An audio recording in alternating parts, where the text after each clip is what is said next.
নমস্কাৰ প্ৰিয় দৰ্শক, মই মিথুন আৰু আপোনালোকে চাই আছে কথা বতৰা চেনেল।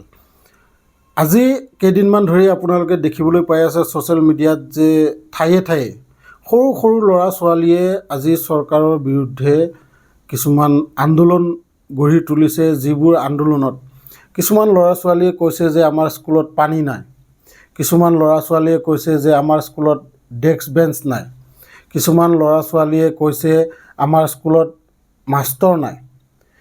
আৰু এই যিটো প্ৰটেষ্ট আৰম্ভ হৈছিল সেই দিল্লীৰ যন্তৰ মন্তৰত যেতিয়া কক্ৰজ জনতা পাৰ্টীয়ে আৰম্ভ কৰিছিল।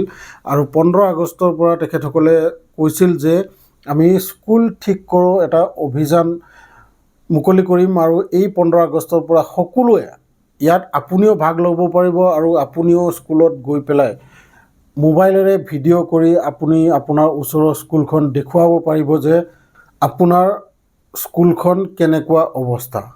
সেই স্কুলখনত ছোৱালীৰ বাবে বেলেগকৈ বাথৰুম আছেনে নাই, সেই স্কুলখনত ভাল সুবিধা আছেনে নাই।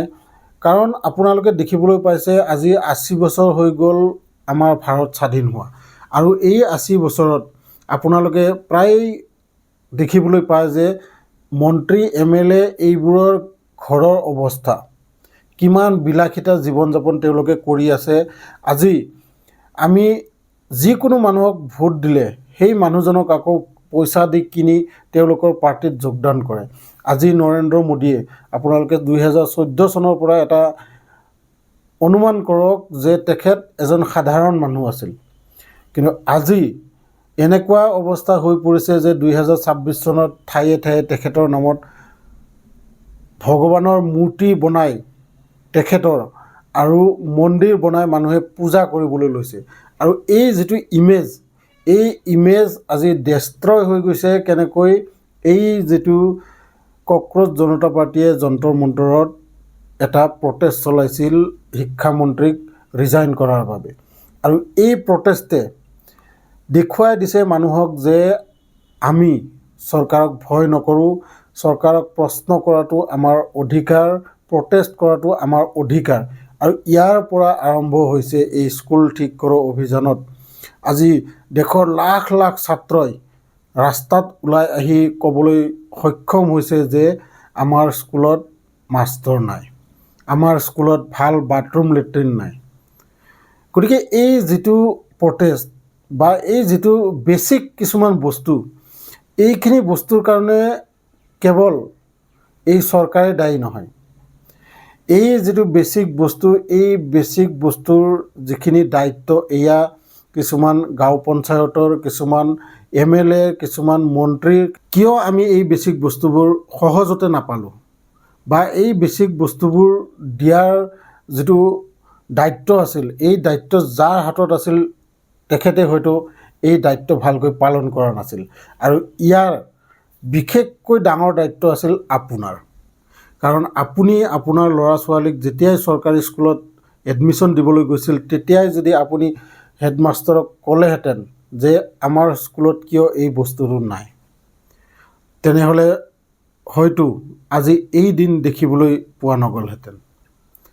আজি যেনেকৈ এজন সাধাৰণ মানুহ ভগৱান ৰূপী হৈ আজি ঠায়ে ঠায়ে মন্দিৰ বনাবলৈ আৰম্ভ কৰিছে, এই যিটো ইমেজ আজি কণ্ট্ৰল কৰিবলৈ বা এই ইমেজটো পুনৰ তেখেতে নিজৰ ঠাইত নিবলৈ কিমান ইনষ্টাগ্ৰাম একাউণ্ট তেখেতে আজি বন্ধ কৰি আছে, কিমান মানুহক তেখেতে এৰেষ্ট কৰি জেলত থৈ আছে, বা কিমান মানুহক তেখেতে IT চেলৰ দ্বাৰাই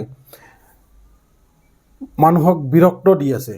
আপুনি যদি ভাবিছে যে আপুনি খোলাকৈ ইনষ্টাগ্ৰামত কিবা এটা BJPৰ বিৰুদ্ধে কওক, আৰু আপুনি কিছু সময় পিছত চাব তেওঁলোকৰ যিটো IT চেল, এই IT চেলে আপোনাক কি ধৰণে ব্যৱহাৰ কৰিব বা কেনেকৈ আপোনাৰ ওপৰত মেছেজৰ দ্বাৰাই অত্যাচাৰ কৰিব, মানসিক ৰূপে আপোনাক পংগু বনাই দিব। গতিকে এইবোৰ কি এখন গণতান্ত্ৰিক দেশৰ ছবি নেকি? আজি প্ৰটেষ্ট কৰা মানুহে পাহৰি গৈছিল, কিন্তু এই যন্তৰ মন্তৰত যি প্ৰটেষ্ট কৰিছে, আৰু এই যন্তৰ মন্তৰত প্ৰটেষ্টৰ পৰাই সৰু সৰু ল'ৰা ছোৱালী পৰ্যন্ত আজি নিৰ্ভয় হৈ গৈছে যে আমি চৰকাৰক প্ৰশ্ন সুধিব পাৰোঁ, আমি ছিষ্টেমক প্ৰশ্ন সুধিব পাৰোঁ। আৰু এয়া আমাৰ ক্ৰাইম নহয়, এয়া আমাৰ অধিকাৰহে। গতিকে আপুনিও জানি লওক আপোনাৰ অধিকাৰ কি। আপোনাৰ ওচৰৰ পাজৰৰ যি MLA মিনিষ্টাৰ আছে বা গাঁও পঞ্চায়ত আছে তেখেতসকলক আপুনি প্ৰশ্ন কৰাটো আপোনাৰ অধিকাৰ। আপোনাৰ ৰাস্তা কিয় ভাল নহয়, আপোনাৰ ৰাস্তা কিয় হোৱা নাই, বা আপোনাৰ ৰাস্তাটো হোৱাৰ দুদিন পিছতে কিয় ভাঙি যায়, এইখিনি কথা আপুনিও যিদিনা বুজি পাব আমাৰ দেশ আগুৱাই যোৱাত কোনেও ধৰি ৰাখিব নোৱাৰে। গতিকে আশা কৰোঁ মই যিখিনি কথা কৈছোঁ আপোনালোকে বুজি পাইছে।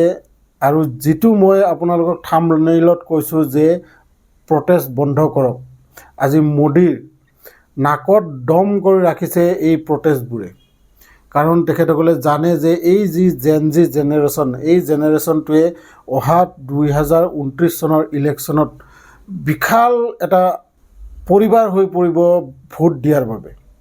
আৰু এই বিশাল যিটো জনসাধাৰণ, এই বিশাল জনসাধাৰণক যদি সন্তুষ্ট কৰা নহয় তেনেহ'লে অহা 2029 চনত নৰেন্দ্ৰ মোদী হাৰাটো একেবাৰে খাটাং। সেইবাবে তেখেতসকলে সিদিনা 15 আগষ্টৰ দিনাখন নৰেন্দ্ৰ মোদীয়ে লালকিল্লাৰ পৰা ভাষণ দিয়ে যে আমি ফ্ৰী কোচিং আৰম্ভ কৰিবলৈ গৈ আছোঁ, য'ত আপোনালোকে ফ্ৰীকৈ অনলাইন কোচিং কৰিবলৈ পাৰিব। কিন্তু এই কোচিং আমাৰ কি এতিয়া নাই নেকি? এই কোচিংটো আমি ইউটিউবত দ্বাৰাই বা ইউটিউবত ভিডিঅ'বোৰ চাই আমি কৰিবই পাৰোঁ। দৰকাৰ কি?